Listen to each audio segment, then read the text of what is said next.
mientras estaba escuchando la presentación, tenía una sensación extraña, porque tenía una sensación que por una vez vengo a no aportar nada nuevo.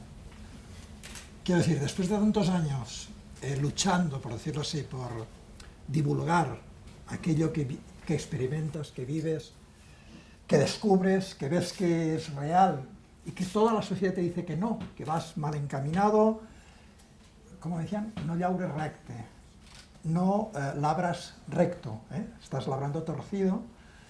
De alguna forma, después de tantos años un poquito yendo contracorriente, cuando ves que la corriente va en la dirección que tú has ido siempre, pues te sientes un poco extraño, ¿no?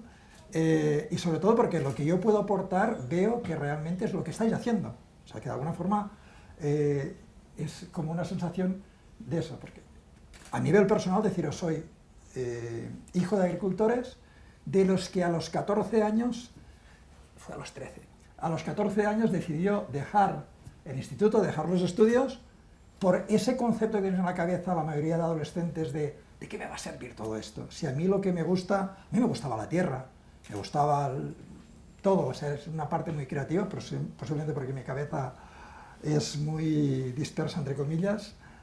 Hoy me catalogarían un poquito de déficit de atención y a lo mejor Asperger o algo así, ¿vale? Y en cambio, la agricultura intensiva tenías que saber mucho porque llevabas 15 o 20 cultivos a la vez, tenías que saber mecánica, tenías que saber de albañilería, tenías de todo. Entonces eso para mí era muy creativo y en cambio el estudio no. A pesar de ser agricultores y pobres, mis padres pagaron estudios. Mis dos hermanos, el mayor y el más pequeño, son maestros, uno director de un colegio y otro jefe de estudios de otro colegio, se hicieron magisterio y están en el mundo de la pedagogía, además hicieron una especie de pedagogía, es decir, que conozco muy bien este medio, y también lo conozco por el tema de huertos escolares. Creo que el primero que montamos en un colegio de Castellón fue en el año 85, o sea, hace 30 años, pero en realidad lo que quería decir es que ha habido un cambio en la percepción de esa realidad, de esos conocimientos respecto a algo que veo algunas caras que a lo mejor son más viejas que yo. No sé si alguien aquí estudió con la enciclopedia Álvarez. ¿Alguien le tocó? Bueno, dos brazos, muy bien. Siempre hay una anécdota de la enciclopedia Álvarez que siempre me llamaba la atención. Era cuando ponía, allí es que en un solo libro estaban todas las materias, ¿no? Y ponía, en la naturaleza hay cuatro reinos. Hay cuatro reinos: mineral, vegetal, animal y humano.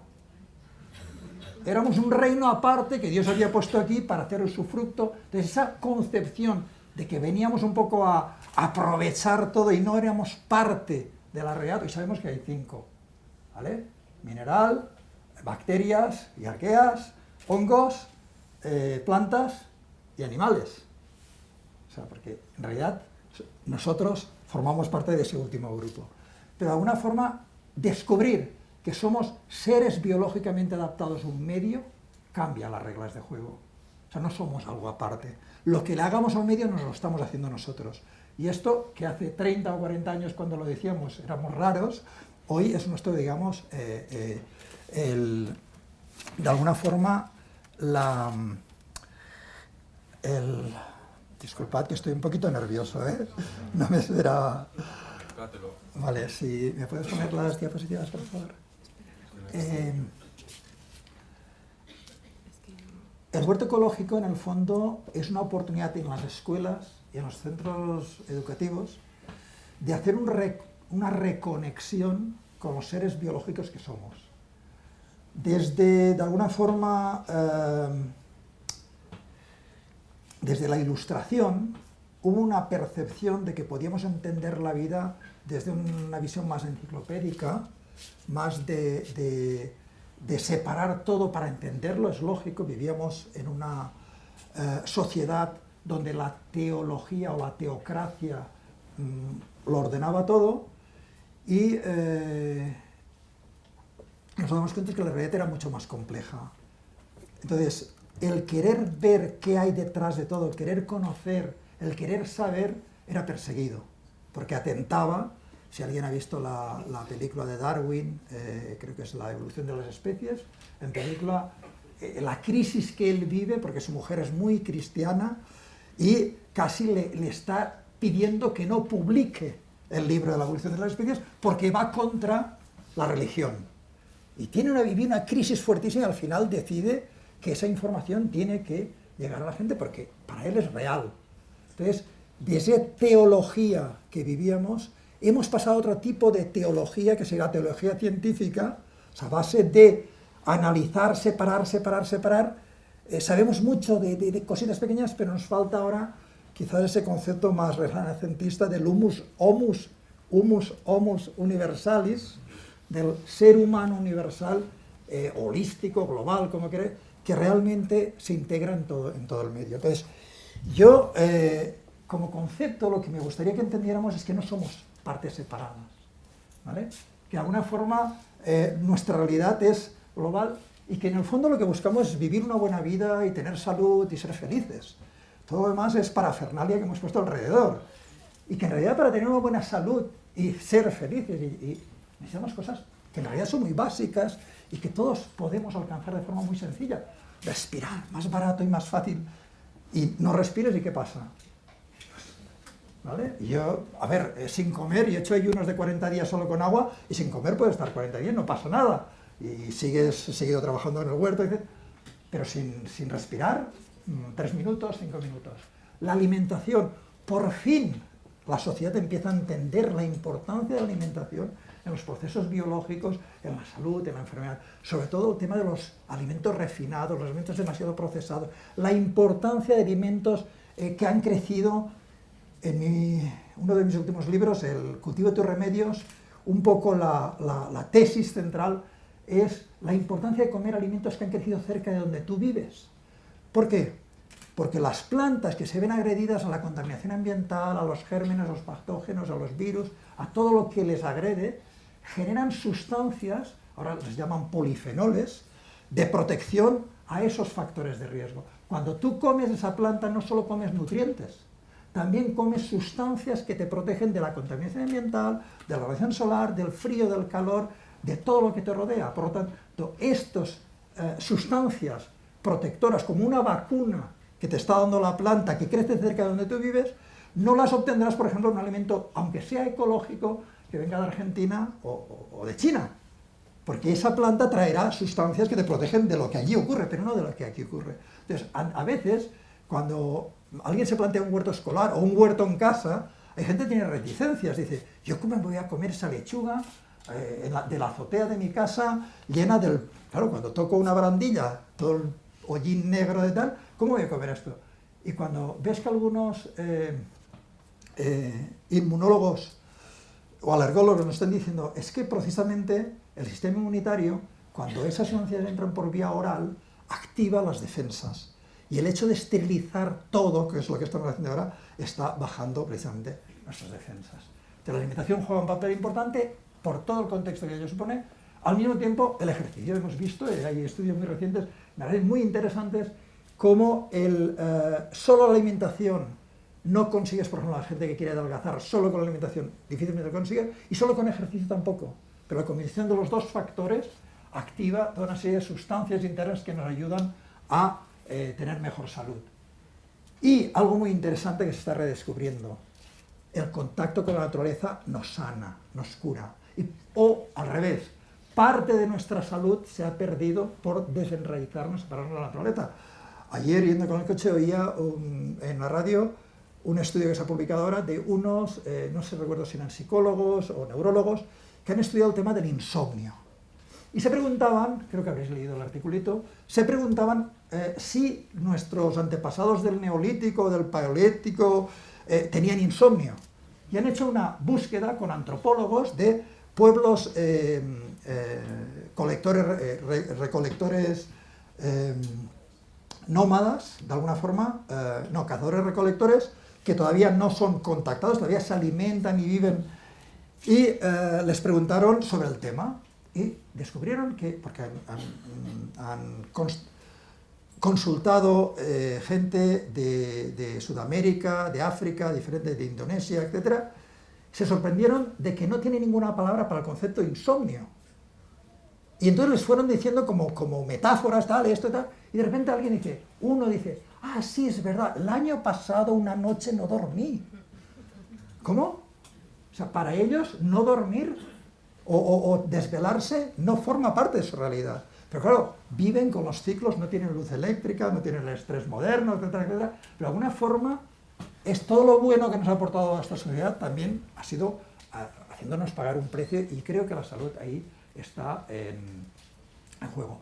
Y lo otro es las relaciones personales, obviamente, por muy buenos alimentos que tengas y muy buena economía que tengas, y todos los bienes materiales, si tus relaciones son buenas, o si no te sientes realizado como persona, si sientes que tu vida no tiene sentido, realmente lo demás tampoco termina de funcionar. Entonces ahora muy breve voy a pasar a las imágenes porque me he enrollado un poquito, simplemente comentar. Se nos ha hablado mucho de genética y lo que se está descubriendo es que nuestra salud, lo que heredamos genético nos determina realmente entre un 5 y un 10% nuestra salud. El 30% de salud depende sobre todo del ambiente donde vives, del entorno, del aire que respiras. La misma OMS, hace creo el año pasado el otro, publicado que el aire de las ciudades, de las grandes ciudades, es cancerígeno. Por lo tanto, si vives en una gran ciudad, posiblemente tienes más probabilidad de padecer cáncer, ese 30%. Pero es que del 60 al 70% de nuestras patologías y trastornos de salud dependen de nuestro estilo de vida. De qué comes, de si haces ejercicio o no, de cómo piensas, de cómo te relacionas, de tu vida cotidiana. Y precisamente 60-70%, porque la genética y el ambiente yo no lo puedo cambiar. Bueno, si hay más iniciativas de huertos ecológicos y se cambia, se cambiará. Pero de momento no podemos cambiarlo directamente. Pero en cambio, ese otro 60-70% sí que está en nuestras manos. Yo decido qué como, yo decido si hago ejercicio o estoy en el sofá, etc. Por lo tanto, está en mis manos mi salud.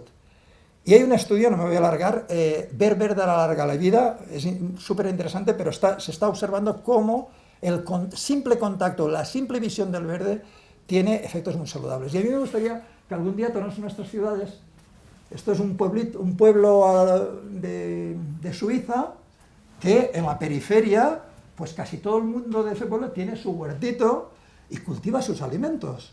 ¿Esto por qué no puede ser en todas partes? Con la cantidad de tierra que ves por ahí abandonada, o sea, todos los espacios, claro que hay mucha especulación urbanística y tal, pero hay cantidad de espacios que se podrían convertir precisamente en esto. O sea, no es una utopía, eso es una realidad, que podría ser una realidad en cualquier ciudad de cualquier parte del planeta.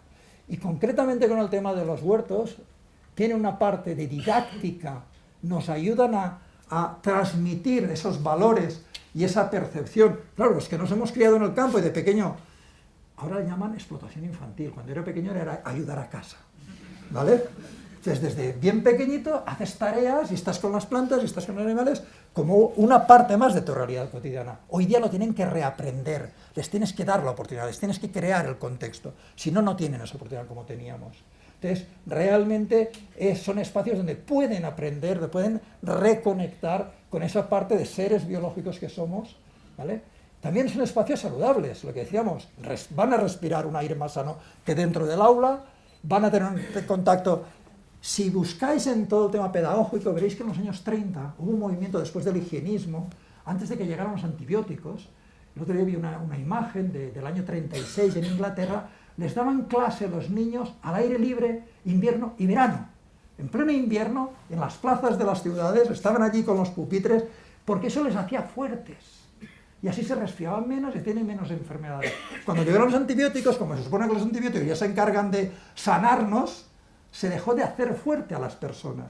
Pues el contacto con el medio, incluso los días que llueven, incluso los días que hace frío, nos ayuda a estar mucho más saludables, aparte del ejercicio, que es un ejercicio real. Si veis la imagen de arriba, allá están unos niños haciendo ejercicios de educación física, que muchas veces se aburren como una ostra, y en cambio cuando están con las tareas del huerto, pues se lo pasan muy bien y de alguna forma es un ejercicio más real desde mi punto de vista, ¿no? Tiene una parte pedagógica también en cuanto a todo el tema del reciclaje, todo el tema del crecimiento de las plantas, de la vida, y hay también una parte de conocimiento de que en realidad tú haces un esfuerzo, tú haces un trabajo y tú te comes el resultado de ese esfuerzo, ¿vale? O sea, tú ves todo el ciclo. Y por tanto, a nivel pedagógico considero que es súper interesante. Incluso lo que comentaba antes Ángeles, que incluso las escuelas que no tienen, porque está todo asfaltado, que el patio es asfaltado, pues hay las mesas de cultivo que les pueden permitir tener huerto. Y esto era simplemente como, por favor, deciros que en Benicarló hemos iniciado un proyecto de cultivar salud, es el concepto, es el l'hort de las flores, donde en una parcela de unos 2.000 metros cuadrados hemos integrado 3 espacios de huertos escolares que hay de un par de institutos y de un centro de día de discapacitados, personas con discapacidades, pido disculpas, huertos de la tercera edad y huertos sociales donde hay de una asociación del cáncer, de mujeres con exclusión social, de otro grupo de afanías de niños con discapacidades, y hemos creado un espacio que de alguna forma, cuando lo estábamos montando, sea integrativo en el sentido de que hay una relación intergeneracional y que de alguna forma tanto gente mayor como más joven, como más pequeño puedan tener esa relación con la naturaleza y entre ellos, lo que decía de las relaciones humanas. Y esta es una parte didáctica que yo creo que hay que empezar a introducir también en los colegios, que es las energías renovables. Lo último que hemos montado es una fuente solar, una pequeña placa, por internet la compras por 14 euros, ya viene la fuentita con la plaquita y te la montas de una manera muy sencilla. Y el tema de las cocinas solares, con los hornos solares, cocinas solares, bueno, esta sería la parte, y tengo que tirar para atrás. ¿Vale? Bueno, esto era simplemente, comentar que cuando escribí el Huerto Familiar Ecológico, la primera edición es del 99, de hecho empecé en el 96 en una crisis personal de haber estado viajando mucho, y el título original era Cultivar Salud. De alguna forma, para mí, y el objetivo era que toda esa información, ahora estoy combinando esta ponencia aquí con unas jornadas de agricultura ecológica en Valladolid, donde estoy también como ponente, y me ha sorprendido esta mañana, escuchando a los otros ponentes, cómo muchas de las técnicas que hemos creado de agricultura ecológica, que nos vienen de Alemania y de Inglaterra, no podían ser aplicadas aquí. Nos faltaba de alguna forma una experiencia. Entonces, los huertos también creo que pueden ser huertos experimentales, no solo de cultivar, sino de experimentar, y adaptar las técnicas de cultivo. O sea, no hay que creerse lo que ponen los libros, hay que experimentar, ¿vale? Y entonces hay que animarles a los chavales. Hay una expresión en catalán que es fent i desfent es va aprenent, haciendo y deshaciendo se va aprendiendo. O sea, no aprendemos de los éxitos, aprendemos precisamente de los fracasos, en el sentido de que cuando a mí una cosa me sale bien es porque he fracasado muchas veces antes. Entonces, creo que el huerto es un lugar donde la experimentación es continua, y es esa la parte de alguna forma que nos por lo menos en personas como yo, que como he dicho al principio, mi mente es como muy creativa, siempre estoy haciendo inventos. De hecho, uno de los libros que más he disfrutado, y es el más desconocido, menos conocido, creo que es el último, el de cómo hacer un buen compost, no, el de se me ha ido el salto al cielo. ¿El lombricompost? Sí. Crea tu propio lombricompost, algo así. Elabora tu propio. ¿Vale? Un poco de dislexia también, ¿eh? Elabóratelo. Para mí ha sido un disfrute no escribir el libro, sino que he fabricado todos los lombricomposteros, todas las opciones, desde uno reciclando una papelera de estas de pedal, hasta uno que pones la carretilla abajo y lo tamiza y tal. Los he ido fabricando, experimentando, a partir de un puñado de lombrices que me regaló un amigo. O sea, hace 2 años me regalaron un puñado de lombrices y digo, hoy siempre me quería tener un lombriz. Y empiezo a investigar, a buscar tal, y termino construyéndolo todo y digo, pues esto. Y hay uno final, que además nos lo han robado, eso sí que hay que decirlo, lo siento.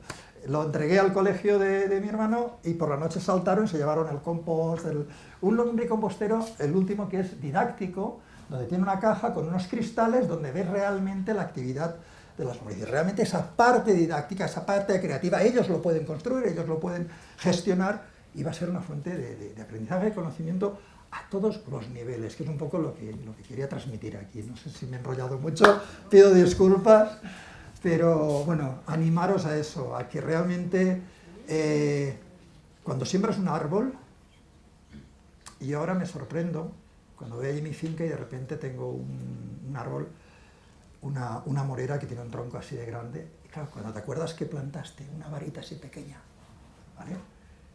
O un serval, que ya se está perdiendo los servales, y me decían los viejos del barrio, no plantes un serval, que dicen que quien planta un serval se muere antes de ver el fruto, ¿vale? Hace 10 años que como los frutos de ese serval, o sea, no me lo creí, por lo tanto, quiero decir que cuando siembras te das cuenta que hasta que recoges los frutos en horticultura es muy rápido, unos rabanitos es un mes, y una lechuga mes y medio, pero cuando pones un árbol te da la sensación que solo tus hijos o tus nietos lo disfrutarán. Y entonces descubres que también te haces viejo y que un día también tú lo disfrutas. Y lo que más disfrutas es a ellos disfrutando de ese espacio, de subirse a ese árbol a coger esos frutos. Y la verdad es algo que llena más desde mi punto de vista, por lo menos esa es mi experiencia, que todas las otras cosas materiales que tenemos a nuestro alcance. A fin de cuentas, filosóficamente, necesidades reales que tenemos son 3 muy básicas. Un techo que nos cobije, un plato de comida y buenas relaciones. Todo lo demás nos lo crea la mente o la sociedad y bueno, si queremos seguir el juego lo seguimos, pero si tenemos esas 3 cosas y a través del huerto esas 3 cosas las podemos disfrutar. Gracias.